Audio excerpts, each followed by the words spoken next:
47 வருடங்களுக்கு பிறகு திறக்கப்பட்ட திருச்செந்தூர் ராஜகோபுரத்தின் மேற்கு வாசல். எதற்காக இத்தனை வருடங்கள் அடைக்கப்பட்டிருந்தது? தற்போது திறப்புக்குள்ளானது எதற்கு? ஆனாலும் இப்போது பக்தர்கள் நுழைய தடையா?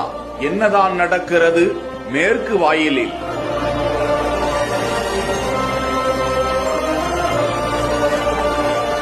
முருகப்பெருமானின் அறுபடை வீடுகளில் 2ஆம் படை வீடான செந்தூர் சுப்பிரமணிய சுவாமி கோவிலில் உள்ள பிரம்மாண்ட மேற்கு வாசல் கடந்த 1988ஆம் ஆண்டு முதல் மூடப்பட்டுள்ளது. முருகனின் மூலஸ்தானத்தின் பீடத்தை விட இந்த கோபுர வாசல் உயரமாக இருப்பதால்தான் இந்த மேற்கு வாசல் எப்போதும் அடைக்கப்பட்டே இருப்பதாக சொல்லப்படுகிறது. கந்த சஷ்டி விழாவில் முருகன் திருக்கல்யாணத்தின் போது நள்ளிரவில் ஒரு நாள் மட்டும் இந்த வாசல் திறக்கப்படுமா?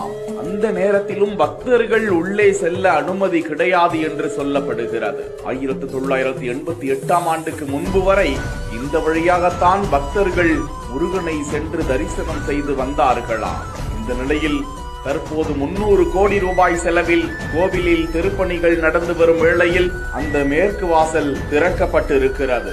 அந்த கதவுகள் புதுப்பிக்கப்பட உள்ளதாகவும் இந்த பிரம்மாண்ட மரக்கதவு அம்மன், முருகர், பைரவர், கையில் அரிவாளுடன் சுடலை மட சுவாமி, பத்திரகாளி என நூற்றுக்கணக்கான கலை சிற்பங்கள் அடங்கிய கதவு. அந்த சிற்பங்கள் அனைத்தும் தற்போது புதுப்பிக்கப்படும் பணி நடக்கிறதா? இந்த பணிகள் முடிந்த பிறகு பக்தர்கள்